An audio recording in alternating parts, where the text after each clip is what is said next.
You're listening to the KNX Money Hour with Frank Motek. I'm Charles Feldman. There's a report out today that says many young children, more than half of kids under the age of 2 in low-income homes, are using smartphones and tablets. With us now, child development and behavior specialist Betsy Brown-Braun. Great to have you with us here. Tell us about the use of these high-tech gadgets in the hands of infants, basically. Well, I can tell you what's not good about it, best of all, because I can't see a whole lot that's good about it. Parents have begun using these as babysitters without really thinking about certain realities that we know will happen, like that a young child's brain triples its mass in just the first 12 months of life, and that the stimuli that kids receive profoundly influence their brain development. So when we pop them in front of a screen of any kind, whether it's an iPhone, iPad, iTouch, whatever, they are not learning in the way that they should be learning. That's actually going to be helpful for to their brains, so that their brains will grow in the way that they need to. And on top of it, the things that they're seeing on iPhones, and we know they're not making calls unless it's by accident, the things that they're seeing on screens they're unable to comprehend, because they really haven't come to be able to see that they're symbols, that they represent the equivalents in the real world. So it's really damaging and dangerous to the brain itself. But on top of that,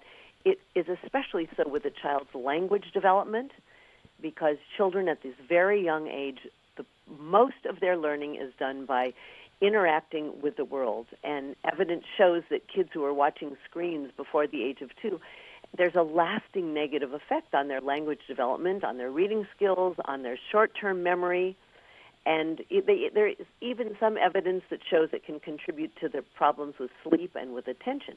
Well, Betsy, here's one of the things that surprises me, and we mentioned up top that more than half of the children under 2 who are using smartphones and tablets are from low-income homes. That surprises me, because these devices are certainly not inexpensive. Why do you think low-income homes in particular?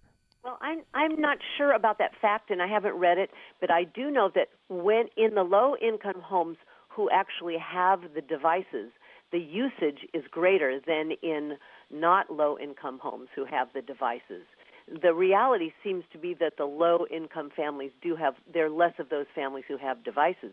But that percentage, I mean, we know that children under the age of 2, there is 72% of children under the age of 2 have been shown a digital screen already. And that's really a horrifying statistic. However, I mean, a child can watch a screen with a parent if there's some interaction going on and some talk and some back and forth with facial expression and tone and body language, because that's how children learn, and that's what children need to learn. And my guess is in the low-income families, there's probably less interaction with the parent that a parent is present to do, and so that's your babysitter once again. It seems the kids really take to it like a fish takes to water, right? Well, they do, and believe me, I have 5 young grandchildren now, and I see how their eyes are drawn to that blue screen for sure. It doesn't mean that it's good for them, and frankly, I feel like it's not so much that the device is bad for them, it's what they're not doing when they're watching. There's so many better ways for them to grow, and to grow their brains in particular. It's like mental junk food. That's what it's like. But it's easy to say to parents, don't do that. You want to have your children explore the world outside of just looking at a screen in front of their noses.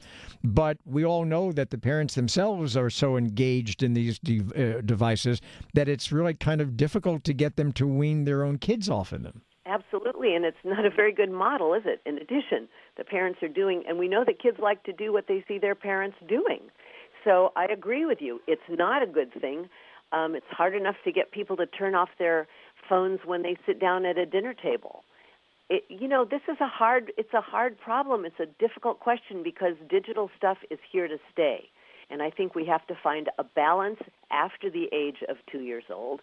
But before, it's a little bit like putting your kid outside, without sunscreen. Well, maybe not quite as horrible, but, it's dangerous. It profoundly affects a child's development. So I think parents have to pay attention and know that they're modeling this poor behavior.